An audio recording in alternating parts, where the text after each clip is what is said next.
Bentrovati in nuova puntata di Die Pro Die, siamo sempre a Cremona e questa volta siamo in compagnia della mia amica Chicanu. Questo è il suo nome d'arte, lei è una grande artista che è sarda perché tu sei di Carbonia. Sono di Carbonia, sì sì. E vivi a Parma. Vivo a Parma da 12 anni. Ma hai iniziato a fare l'artista quando? Quando hai iniziato a dipingere? Quando Ho hai iniziato? iniziato da piccolissima, che facevo ritratti sulla carta del pane. Sai, in altri tempi si usava la carta del pane, quella scura. Io mi divertivo così con le matite di mio nonno che faceva il falegname a fare ritratti alla famiglia. Si parlerà molto di arte e dei tuoi quadri, però io vorrei anche parlare poi di questo rapporto che hai con la tua Sardegna, con la nostra Sardegna. Comunque tu sei la vicepresidente di Pizzinos in Sardegna. Di Sardegna, sì, che è un'associazione onlus. Da poco siamo riusciti a dare la mano a un bambino sardo, appunto, che aveva necessità del nostro aiuto, e l'associazione è ancora sul nascere, diciamo, per cui ancora dobbiamo crescere, dobbiamo farci conoscere e piano piano, con l'aiuto di tutti, insomma, speriamo di... Ma quanti siete poi in questa associazione?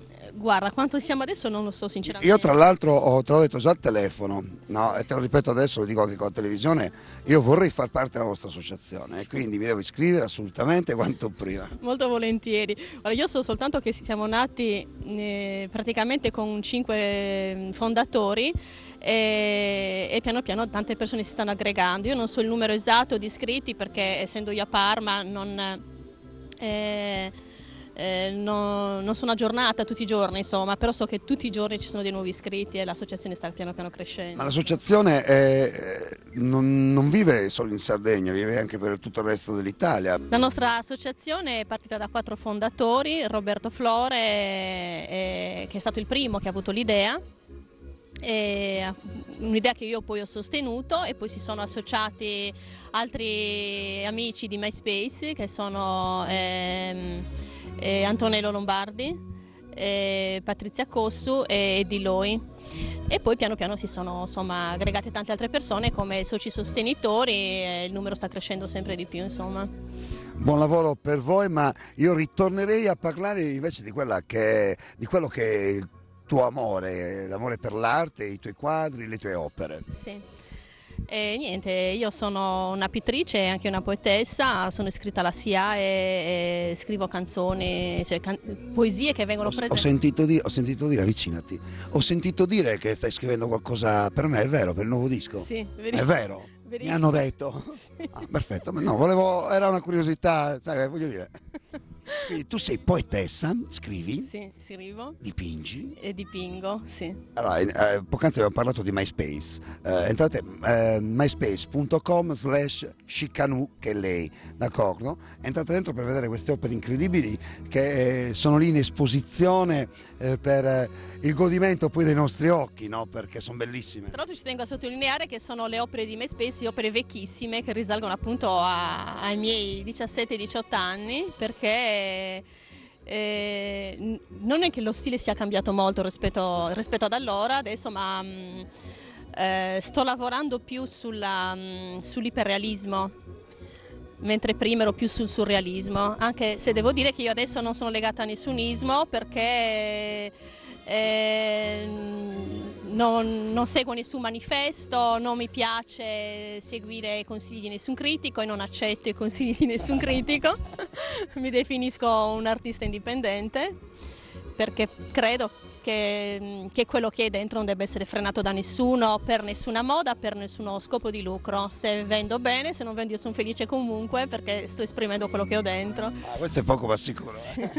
Anche se non credo che sia molto facile poi ragionare con questi pensieri, ma credo che sia giusto. Sì, diciamo che la maggior parte degli artisti hanno paura di prendere delle posizioni da questo punto di vista, perché hanno paura di vedersi le strade bloccate. Io non ho paura di questo perché ho un lavoro che mi dà da mangiare, faccio anche l'infermiera professionale, per cui mi sento libera, artisticamente mi sento libera, cioè faccio quello che sento dentro, quello che sogno, quello che mi emoziona e che spero di trasmettere alle altre persone, per cui io dico sempre: se i miei quadri vi emozionano, e il vero significato è quello che state provando voi dentro, nessun critico vi potrà mai dire che state sbagliando. Noi ti ringraziamo cara Antonella, siamo praticamente in chiusura, però ti faccio proprio l'ultimissima domanda. Noi ricordiamo ai nostri telespettatori che siamo a Cremona, tu via Parma sei venuta appositamente per questa serata dedicata alla nostra isola qui a Cremona. Intanto cerco di seguire il più possibile le feste sarde perché il mio amore per la mia terra è enorme, e poi sapevo che c'eravate voi che vi adoro e non potevo non venire. Viva Parma, viva Cremona, ma soprattutto viva la Sardegna. Insieme ai palpiti che trascinano, credimi, fragile. Siamo in compagnia di Capitano naturalmente il suo nome d'arte, lui è Giuseppe Edili, personaggio incredibile perché tanto lui è di Sassari, di quelli proprio veri doc, e vive a Reggio Emilia. Sì, certo. Oggi è qui in occasione poi di questa serata dedicata alla sacralità, comunque ai colori del nostro territorio. Intanto ben trovato. Grazie. Ma tu come vivi poi lo star lontano dalla Sardegna? E lo star lontano dalla Sardegna chiaramente a me costa parecchio perché oramai sono 20 anni che manco dalla Sardegna. Il successo musicale l'hai avuto un po' di tempo fa perché sei uscito fuori con un singolo che poi era un vecchio brano di Gianni Bella. Gianni Bella poi è il tuo amico ed è stato un successo, no? Sì, è stata fatta una produzione, più ci penso, è una canzone che Gianni Bella scrisse nel 1979 e portò al successo. È nata per caso una sera a cena, siccome è un lento in origine, un lento poi fatto in maniera particolare, è un 4/4 che si trasforma in 3/4, e appunto abbiamo fatto la scommessa di realizzarlo in versione dance. E lui per primo diceva ma non riesci perché il ritornello poi cambia, va in 3/4, quindi con un tempo di 130 vedrai che ti confondi.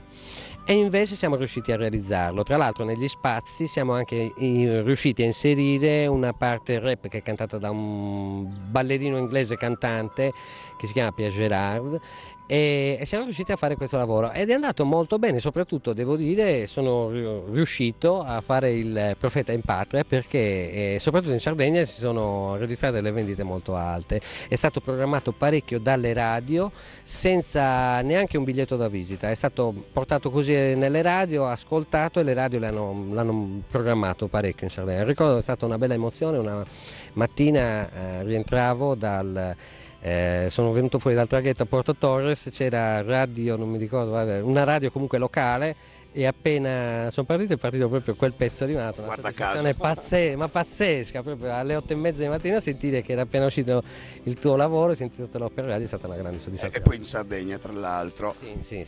Allora, ma tu vivi a Reggio Emilia, abbiamo già detto, l'abbiamo ripetuto, lo diciamo ancora, ma quando torni in Sardegna o comunque quando ti viene voglia di tornare in Sardegna, qual è la cosa che più ti manca della tua isola?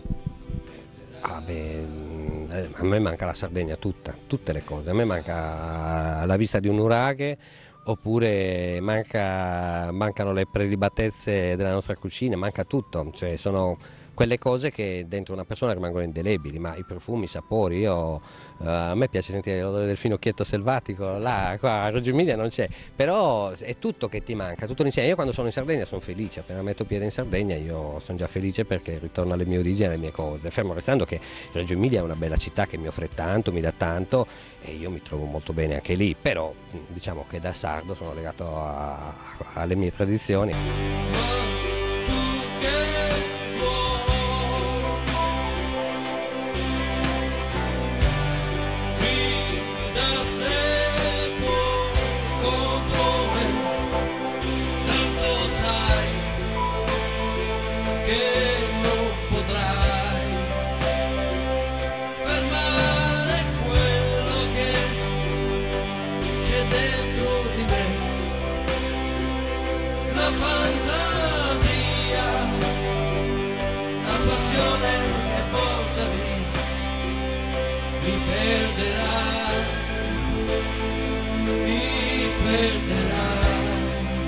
Ciao a tutti.